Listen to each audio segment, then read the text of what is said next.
특별히 제가 설교하기 전에 한 10분 정도 그 베트남 선교센터 후원금 전달을 좀 하고 선교사님의 말씀을 잠깐 듣는 시간을 갖겠습니다.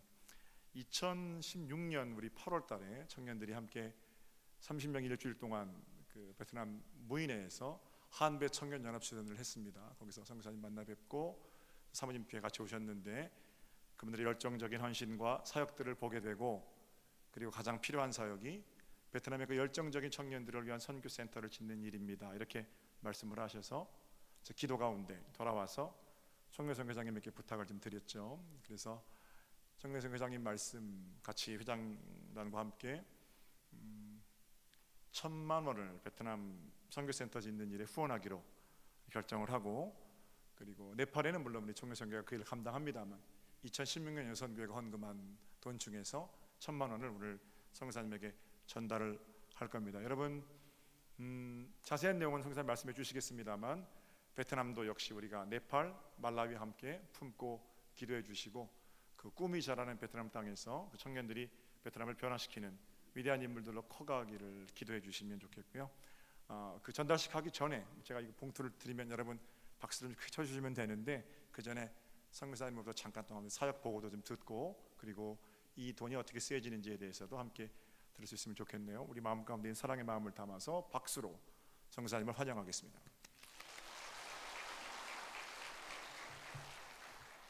네, 할렐루야. 이렇게 만나게 돼서 너무너무 기쁘고 행복합니다. 지난 여름에 한 30여 분들이 베트남에 오셔서 한 주간 동안 같이 먹고 자고 또 은혜 받고 찬송하고 말씀 듣고 이렇게 보냈습니다. 그래서 낯설지가 않습니다. 이렇게 보니까 간간히 제가 아는 얼굴들이 있어서 너무 좋습니다. 저를 아시는 분들 한번 손 한번 들어주세요. 네.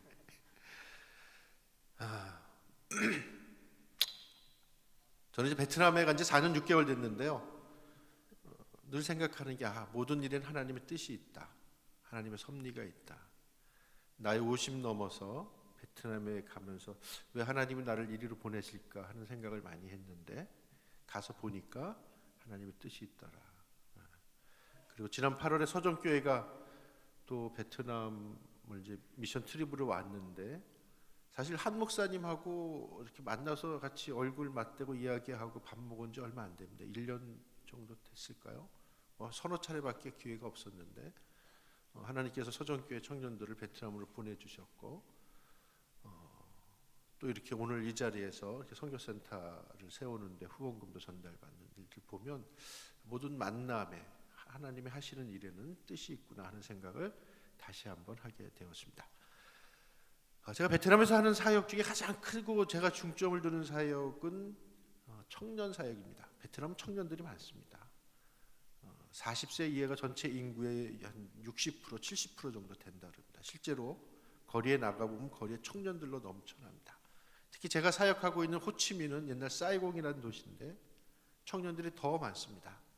시골에서 공부하러 올라온 대학생들이 넘쳐납니다.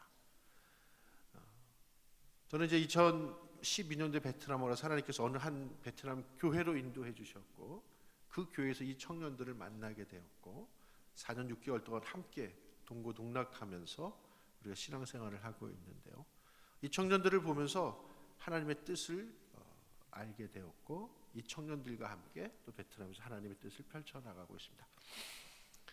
잠깐 영상을 한번 보실까요? 보시면 영상 중에도 여러분들 아는 얼굴, 친근한 얼굴들이 간간히 나올 겁니다.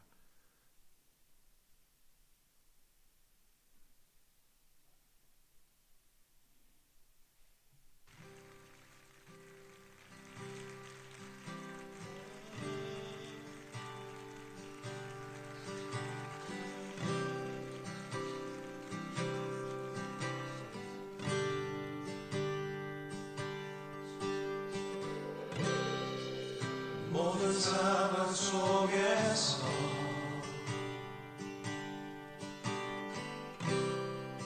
주를 찬양할지라.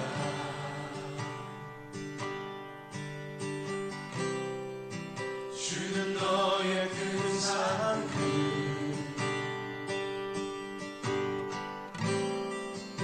큰 도움이시라.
주를 찬양할지라 주는 너의 그 삶 주는 너의 그 삶 큰 도움이시라 주의 얼굴 구할 때에 주의 얼굴 구할 때 주의 얼굴 구할 때 주의 영을 부으사 주의 영을 부으사 크신 사랑아 이 영상을 제 아내가 만들었는데요. 지금 보다 보니까 제 얼굴보다 제 아내 얼굴이 더 많이 나오네요. 그렇게 찍어가지고 이렇게 얼굴만 크게 나온 사람이 제 아내입니다. 오늘 제 사역 얘기를 하자면은 시간이 많이 가니까 한 친구 얘기만 하겠습니다. 이 친구는 호치민 법대를 졸업한 융이라고 하는 친구입니다. 처음 만난 적이 이제 4년 전쯤에 만났는데요. 제가 어느 베트남 가정교회에서 말씀을 전할 기회가 있었습니다. 말씀을 제가 전하는데 조쯤에 한 청년이 앉아서 제 얘기를 열심히 귀 기울여 듣고 있었습니다. 그래서 자꾸 그 친구에게 이렇게 관심이 갔습니다. 근데 어떨 때 보면 제 말을 통역이 말하기 전에 알아듣고 반응을 보이는 겁니다. 아멘이라고도 하고 고개를 끄덕이기도 하고 그 눈빛에서도 제 말을 듣고 이해하는 것이 보였습니다. 한국어를 할 줄 아는 친구구나 하는 생각이 들어서 관심이 갔습니다. 그래서 예배 끝나는 만났습니다. 말을 붙였는데 말을 못하는 겁니다. 그러니까 귀는 뚫려서 한국어를 알아듣기는 하는데 또 처음 만나는 이 목사님 앞이라고 좀 당황했던 것도 있었던 것 같아요. 그러니까 말을 하는데 대답을 못하는 겁니다. 이 친구는 그때 호치민 법대 1학년 학생이었습니다. 한국어를 공부하고 싶었는데 학원은 너무 비싸서 다닐 수 없었고 혼자 집에서 한국어를 독학으로 공부하고 있었습니다. 그러다 보니까 이게 한국어가 늘질 않았습니다. 그 만남을 계기로 해서 저와 제 아내가 그 친구에게 다른 베트남 청년들과 함께 한국어를 가르치게 되었습니다. 결국 대학을 졸업하고 이 친구가 한국 회사에 취직을 하게 되었는데요. 보통 베트남에서 대학을 졸업한 학생들 초봉이 월 250불 정도 됩니다. 근데 이 친구 융은 월 500불을 받게 되었습니다. 한국어를 할 수 있다는 것 때문에 그렇게 됐습니다. 단지 좋은 직장에 취직하고 월급을 더 많이 받던 것, 그것도 하나님 앞에 감사한 일이지만 더 크고 더 큰 꿈들을 우리는 함께 그리고 있습니다. 이 친구 이야기를 좀 더 하겠습니다. 이 친구 어머님은 저 시골 교회 목사님이십니다. 이 어머님은 어려서부터 예수에 미치신 분입니다. 그래서 늦게 신학을 하고 얼마 전에 목사 안수를 받고 지금 개척교회를 하고 계십니다. 융 얘기를 전하면 이렇습니다. 자기가 어렸을 때 어머니는 맨날 자기하고 동생들을 버려두고 전도하러 다녔다고 그럽니다. 그러다가 꽁안에게 경찰에게 잡혀가기도 하고 그런 일 때문에 경찰이 자기네 집에 찾아오기도 하고 그래서 많은 어려움을 겪었다 그래요. 그래서 자기는 그런 어머니의 모습이 너무 싫었다고 합니다. 근데 이 친구가 고등학교 2학년 때 수련회를 가게 됩니다. 교회에서 가는 수련회에 참석했다가 그 수련회에서 살아계신 하나님을 체험하게 됩니다. 그리고는 그의 생각이 바뀌었습니다. 어머니를 이해하게 되었습니다. 왜 우리가 좋은 소식, 복된 소식, 기쁜 소식을 전하는데 왜 경찰이, 왜 정부가 이 좋은 소식을 전하는 것을, 사람들을 행복하게 기쁘게 하는 소식을 전하는데 왜 정부가 이것을 막고 왜 핍박하고 왜 이것을 못하게 하느냐. 그러면서 그는 어머니를 이해하게 되었고 어머니를 위해서 기도하게 되었습니다. 결국 그는 이런 꿈을 갖게 됩니다. 내 어머니와 같은 분들, 이 땅에서 복음을 전하다가 어려움을 당하고 핍박을 당하는 그분들을 위해서 내가 변호사가 되어야 되겠다. 그리고 열심히 공부를 해서 호치민 법대에 입학하게 되었습니다. 그리고 호치민에서 우리는 서로 만나게 됩니다. 저는 한국에서 베트남으로 가고 그 친구 고향은 버스를 한 12시간 가야 됩니다. 그곳에서 호치민으로 오고 우리는 거기서 운명처럼 그렇게 만나게 되었습니다. 그 친구에게 한글을 가르칠 때 이런 사건이 한 번 있었습니다. 이제 저희 집에서 한글을 가르쳤는데요. 잠깐 사진 한번 띄워볼까요? 잠깐 잊어버렸습니다.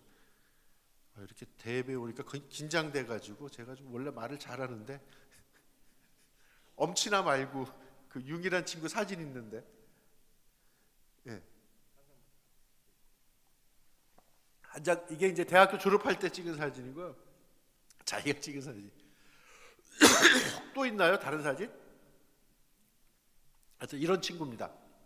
예.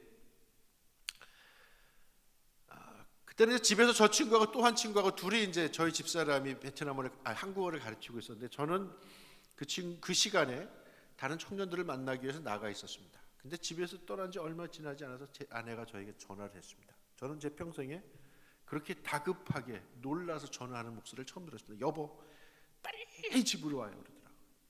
그래서 무슨 일이냐 그러니까 빨리 오라고 그러더라고요. 달려가 보니까 융이라는 친구가 쓰러져 있었습니다. 제게 전화를 할 때는 완전히 쓰러져 갖고 정신을 잃고 있었습니다. 마침 제가 갔을 때는 다행스럽게도 깨어나 있었습니다. 근데 힘이 하나도 없어서 움직일 수도 없었습니다. 그래서 이제 저희 집에서 좀 쉬게 하고 그렇게 이제 몇 시간이 지난 다음에 좀 회복이 되어서 집으로 돌아갔습니다. 걱정이 되어서 잠을 이루지 못했고 다음 날 그 친구를 데리고 병원을 찾아가 봤습니다. 다행히 병원에서는 크게 뭐 아픈 데는 없다. 단지 영양실조, 빈혈 뭐 이런 몸이 약하니까 잘 먹고 잘 쉬어라. 그래서 그 친구하고 얘기를 해봤더니 요 근래 몇 달 동안 잠을 하루에 2-3시간밖에 못 잤답니다. 머리가 아프고 힘들고 그래갖고 잠도 제대로 못 자고 그러면서 이 친구는 학교를 가고 학교 끝나면 저희 집으로 와서 한국어 공부를 하였습니다. 학교에서 저희 집까지 거리를 자전거를 타고 왔다 갔다 했는데 오는데 1시간, 가는데 1시간이었습니다. 그 먼 거리를 자전거를 타고 오고 가면서 그는 열심히 한국어를 배웠고 그 결과로 그의 삶의 질이 높아졌습니다. 그 친구가 쓰러졌던 그 사건은 저를 사실 새롭게 하는 큰 계기가 되었습니다. 사실 이제 그 친구에게 한국어를 가르칠 때 그리고 교회에서 신앙생활하면서 그 친구를 만날 때마다 참 유능한 친구다, 참 열정이 있다, 똑똑하다, 잘 가르치면 큰 인물 되겠다. 더 얘기하면 이놈 하나 잘 키워놓으면 내가 자랑할 거리가 생기겠다. 뭔가 선교지에서 큰 어떤 소득이 되겠구나. 사실 그런 마음이 컸습니다. 그래서 좀 잘 가르쳐서 크게 세워보겠다고 하는 생각이 굉장히 컸는데 한편으로 보면은 나를 드러내고 나를 자랑하고 싶은 욕심이 더 컸던 것 같습니다. 근데 그 친구가 쓰러지고 정신을 잃는 그 모습을 보면서 내가 이 친구가 하루하루 어떻게 살아가고 있는지, 무엇을 먹고 있는지, 어떻게 생활하는지, 그 친구가 살아가는 삶의 형편에 대해서는 전혀 관심을 갖고 있지 않았습니다. 하나님은 그 친구를 통해서 제가 만나는 다른 청년들, 호치민에 있는 그 많은 청년들의 삶을 들여다보게 하셨습니다. 베트남에는 그 호치민에는 시골에서 공부하러 올라온 친구들이 많습니다. 저희가 함께 예배드리는 그 사랑교회 청년들 대부분이 이렇게 시골에서 올라온 친구들입니다. 혼자 자취하거나 기숙사 생활을 합니다. 그러니까 잘 먹지도 못합니다. 그 작은 돈으로 빡빡하게 하루하루를 살아가는 그런 친구들입니다. 그런데 보면 열정이 있고 똑똑하고 그리고 다른 많은 재능들이 있는 것을 발견하게 됩니다. 그래서 그 친구들을 보면서 하나님이 왜 나를 이 베트남에 보내셨는지 이제 알겠다 하는 생각을 하게 되었습니다. 이제 저희가 선교센터를 세우려고 올해 제가 마음을 먹었습니다. 몇 년 동안 사실 기도하면서 이게 돈도 많이 들어가고 그러니까 고민하고 주저주저 했는데 하나님 올해는 하는 쪽으로 이렇게 몰아가시더라고요. 그래서 감사하게도 지금 모금하는 금액의 한 3분의 2 정도가 모아졌습니다. 그래서 서정교회에서도 마침 이렇게 큰 돈을 해주셔서 너무 감사하고 이 일이 무엇보다도 하나님이 원하시고 하나님이 이루어 가시는 일이구나 하는 그런 확신을 갖게 되었습니다. 선교센터는 크게 몇 가지를 하는데 하나는 그 청년 선교를 위해서 주로 활용하게 되는데요. 하나는 그 호치민에 와서 공부하는 대학생들, 시골에서 올라온 친구들이 거주할 데가 없는데 그 친구들이 기숙할 수 있는 기숙사의 그런 공간을 하나 만들 겁니다. 그래서 거기서 4년 동안 대학 입학해서부터 졸업할 때까지 그곳에서 머물면서 거기서 우리가 좋은 크리스찬 일꾼으로 키워내는 그러한 일을 하려고 합니다. 또 하나는 우리 청년들 예배드리는 공간이 없어서 매일 돌아다닙니다. 이 카페에서 예배, 아까도 보시면 카페에서 예배드리고 뭐 여기저기 돌아다니면서 예배를 드리는데 그 친구들의 마음 놓고 예배드릴 수 있는 공간을 만들어 줄 겁니다. 그리고 또 하나는 아까 제 아내가 한글 가르치는 것들을 보셨는데요. 가르칠 공간이 없어서 뭐 집에서도 하고 뭐 여기 카페에서도 하고 그러는데요. 베트남엔 특히 청년들이 한글을 배우려고 하는 열망들이 굉장히 높습니다. 그래서 한글을 통해서 선교할 수 있는 기회들이 많이 생겨납니다. 그래서 그런데 비싸서 배우지 못하는 친구들이 많고 그래서 선교센터에서 무료 한글 교실 같은 것들을 열어서 그런 친구들 가난하지만 정말 열정이 있고 배우려고 하는 어떤 열정이 있고 그 재능이 있는 그런 친구들을 선교해서 그들을 하나님의 일꾼으로 키워나가려고 하는 것이 선교센터를 통해서 저희가 품고 있는 꿈입니다. 그리고 또 하나 이제 하고 싶은 거는 좀 그 친구들 잘 먹이고 싶은 마음이 있습니다. 보면은 정말 잘 못 먹어가지고 이렇게 연약한 모습들을 많이 보게 되는데 하여튼 센터를 열면 거기서 뭐 이렇게 기회가 되면 한 달에 한 번이고 두 달에 한 번이고 청년들 모아가지고 좀 실컷 배부르게 먹여주고 그 다음에 거기서 간증 집회도 하고 찬양 집회도 열고 청년들의 축제를 좀 만들어줄까 하는 생각도 합니다. 하여튼 여러 가지 꿈들이 많은데 이제 센터가 만들어지면 하나하나 여러분들에게 보여드릴 수 있을 것 같습니다. 이제 제가 내일 베트남을 돌아가면 아까 얘기했던 그 융이란 청년이 올 4월에 저희들하고 같이 이 꿈을 위해서 일하기로 그렇게 헌신을 하였습니다. 자기가 다니던 직장 그만두고요. 제가 얘기했습니다. 야, 나랑 같이 청년 선교를 위해서 일하자. 하나님을 위해서 일하자. 그랬더니 과감하게 자기가 다니던 좋은 직장 내려놓고 대신 내가 너한테 월급 많이 못 준다. 자기 좋은 월급 내려놓고 저하고 함께 하나님의 꿈을 위해서 일하기로 이렇게 결심을 했는데요. 그 융이 지금 우리가 한국에 들어와 있는 동안 선교센터로 할 건물들을 좀 알아보고 있습니다. 근데 며칠 전에 연락 왔어요. 좋은 건물 나왔다고. 이제 들어가면 센터 건물 저희가 임대하고 거기다가 하나님의 꿈을 담아가는 멋진 공간을 만들어 가려고 합니다. 사랑하는 여러분, 저는 우리들의 만남에 어떤 우연은 없다고 생각을 합니다.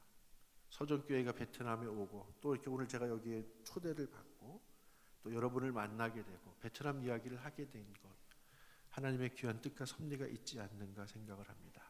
여러분 그 믿음 안에서 소망 안에서 베트남을 위해서 그리고 베트남의 선교센터를 위해서 그리고 부족한 저와 제 아내를 위해서 또 저희와 함께 협력하기로 한 융을 위해서 기도해 주시기를 주님의 이름으로 간절히 부탁을 드립니다.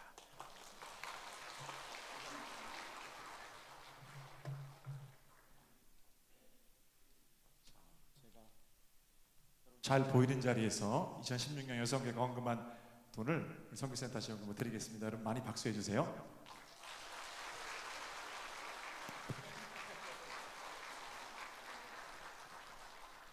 저 뒤에 우리 사모님 계실 잠깐 일어나실까요?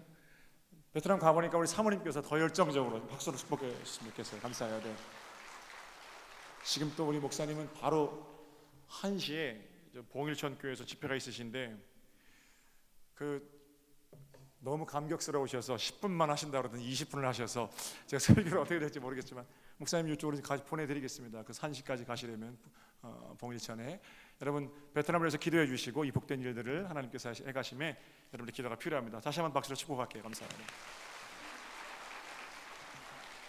자, 제가 설교를 10분 반 해야 되겠네요. 젊은이들 쓰는 단어 중에 엄친아라는 단어가 있어요. 엄친아라는 단어가 엄마, 친구, 아들 줄임말인데 어르신들은 엄마, 친구, 아들이 어땠다는 거냐 그러시겠어요. 그죠? 엄마, 친구, 아들 어떤 거냐면요, 너무 잘생겨서 가까이 가보니까 목소리도 좋고요, 그리고 대해 보니까 성격도 좋고요, 그리고 학교 어디 나왔냐고 그러니까 서울대학교 나왔다고 그러고요, 그것도 의대 나왔다고 그러고요, 집안은 어떠냐니까 집안도 아버지가 장관이라고 그러고요, 뭐 하나 빠지는 게 없어요. 두루두루 갖추고 있는 자, 그 엄친아라고 그러고요, 여자들은 엄친딸 그렇게 말합니다. 아셨죠? 자, 사도 바울은 대표적인 엄친아였습니다. 물론 외모로 볼 때는 그가 엄친아였는지는 알 길이 없지만 학문, 집안, 자신의 삶에 살아온 환경, 뭐 열정, 어린 나이에 가지고 있던 그 사람의 스펙 이런 걸 생각하면 엄친아임에 틀림이 없습니다. 그런데 사도 바울은 자기의 엄친아라는 이력을 자랑하지 않았습니다. 오히려 사도 바울은 예수 그리스도의 십자가만 자랑합니다. 갈라디아서 6장을 볼까요? 그러나 내게는 우리 주 예수 그리스도의 십자가 외에 결코 자랑할 것이 없으니 그리스도로 말미암아 세상이 나를 대하여 십자가에 못 박히고 나 또한 세상을 대하여 그러하니라. 바울은 십자가만 자랑합니다. 회방자요 핍박자인 자신을 찾아오셔서 행한 대로 갚지 않으시고 다시금 기회를 주신 예수님을 찬양하는 겁니다. 그렇게 예수 십자가만 자랑했던 바울은 2000년이 지난 지금에도 가장 위대한 신앙의 선배로 우리 가운데 자리 잡고 있습니다. 여러분은 그리스도인으로서 무엇을 자랑하십니까? 그리스도인 그러면 그리스도를 자랑하는 사람이 그리스도인입니다. 자랑하다 망신당하는 경우 많죠. 제가 목욕탕에 갔는데요, 지난 5월 22일부터 10kg 정도 뺐어요. 지난주에 병원에 갔더니 의사 선생님이 목사님 혈압약 끊으시죠? 6년 동안 먹었던 혈압약도 끊었습니다. 참 감사한 일이에요. 체중이 빠지니까 얼마나 좋은지요. 한 개도 못하던 턱걸이를 이제는 4개도 할 수 있어요. 목욕탕에 가면 냉탕에 좋은 목욕탕들은요, 냉탕 위에 철봉 같은 건 달려 있거든요. 거기 딱 매달리면 물에 부력도 있으니까 5개 할 수 있거든요. 제가 목욕탕에 갔는데 그날 내 목욕탕에는 누가 봐도 턱걸이 하나도 못하게 생긴 아저씨 한 사람하고 툭툭 나머지는 아주 비실비실한 사람 2명 있어서 그래도 그 목욕탕에 있는 사람들 중엔 제가 제일 나아요. 냉탕에 들어가서 턱걸이를 하는데요, 5개까지 딱 한 다음에 후 숨을 내쉬면서 지금 보라 이거죠? 5개나 한다. 그러고 있는데 어느 한 사람이 문을 열고 들어오는데요, 저보다 나이는 한 10살 많은 것 같은데 몸이 완전히 조각이더라고요. 딱 들어오더니 제가 후 거리고 있으니까 냉탕 쪽으로 하필 걸어와서 냉탕에 들어와서 철봉을 딱 붙잡고 20개를 한 번에 하는 거예요. 제 앞에서 절 보라는 듯이 막 후 그래가지고 제가 얼른 샤워만 하고 몹시고 나왔습니다. 자랑하다가 망신당하는 거예요. 아는 척 실컷 했는데 가만히 듣고 있던 그 사람이 그 분야의 최고 전문가라든지, 돈 자랑 실컷 했는데 그 사람이 희대의 갑부라든지, 땅 자랑 실컷 했는데 땅은 될 것도 없이 많이 갖고 있는 사람이라든지, 그러면 망신당하기 쉽죠. 건강 자랑, 힘 자랑, 심지어 자식 자랑도 그렇습니다. 젊은이들 사이에 취업 6종 세트가 있다고 그래요. 취업 스펙, 학력, 학점, 토익 점수, 인턴십, 자격증, 봉사활동. 근데 여기에다가 댓글을 달리는데 하나가 더 있습니다. 6종 세트가 아니고 7종 세트예요. 그래요. 뭐냐 그러니까 하나는 성형수술이라고 그러더라고요. 여러분, 사람이 가지는 스펙은 하나님께서 허락하시는 거지만, 그리고 자랑할 만한 좋은 것들이지만, 사실은 그리스도인들은 그 스펙을 자랑하는 게 아니라 그리스도로 자랑하는 자들이 그리스도인들입니다. 그리스도로 자랑할 때는 망신당하는 일이 없겠죠. 오늘 본문은 사도 바울이 로마 감옥에 갇혀서 자기를 너무 사랑해 주었던 빌립보 교회에 보내는 편지입니다. 다시 한번 자세히 읽어볼까요? 3절을 보면 하나님의 성령으로 봉사하고 그리스도 예수로 자랑하고 육체를 신뢰하지 아니하고, 이런 덕을 가지고 있는 사람들이 진짜 할례파라는 겁니다. 할례파는 뭡니까? 표피의 할례를 받아서 유대인이라는 부적 같은 걸 갖고 다니는 사람들인데, 그런 표면의 할례가 아니라 마음의 할례를 받은 진짜 그리스도인은 어떤 삶을 살아야 한다? 성령으로 봉사해야 한다. 그리스도 예수로 자랑해야 한다. 또 육체를 신뢰하지 말아야 한다. 이게 구원받은 자의 특징이라는 겁니다. 오늘 제가 두 번째 그리스도 예수로 자랑하고 이 얘기를 좀 하려고 그럽니다. 스펙 자랑하지 말고 예수 자랑합시다. 그 마음이 우리 가운데 있을 때 새생명 축제가 예수님께서 초청하시는 천국 잔치가 되는 거겠죠. 사도 바울이 3절 이후에 쭉 자기 자랑을 나열합니다. 자기는 베냐민 지파 왕족이고 바리새인 중에 바리새인이고 히브리인 중에 히브리인이고 나인 지 8일 만에 할례 받았고 가말리엘 밑에서 공부했고, 그러니까 따를 자가 없는 엄친아예요. 근데 엄친아의 이력이 아니라 나는 이걸 다 배설물처럼 여긴다, 그리스도만 자랑한다 라고 얘기하거든요. 성경에 엄친아들이 꽤 있어요. 모세는 이집트의 왕자입니다. 스데반의 설교에 드러난 모세 이야기를 보면 애굽 사람의 모든 지혜를 배웠다고 그러고요, 그 나라 언어에도 능통했고 애굽의 모든 일들을 다 알고 있는 왕자가 모세입니다. 그래서 40세의 그 화려한 이력을 가지고 있는 그 스펙을 자랑하는 모세를 하나님 사용하셨는가? 아니잖아요. 하나님 제가 열심히 준비했습니다, 이걸 좀 사용해 주세요, 오냐? 참 잘 됐구나. 아니잖아요. 하나님께서는 그렇게 화려한 이력의 깃발을 들었을 때 오히려 모세를 40년 동안 빈털터리 광야에 처가살이하는 목자로 만드셨고 80세에 하나님만 생각하게 되었을 때 결국은 그 모세를 통해서 위대한 당신의 역사를 펼쳐가신 거거든요. 스펙 자랑하고 준비된 자를 사용하시는 것이 아니라 하나님께서 하시고자 하면 비천한 처가살이 늙은 목동이라고 할지라도 당신의 마음대로 준비시키시고 활용하신다는 겁니다. 다니엘은 어떤 사람이냐면요, 포로로 잡혀갔어요.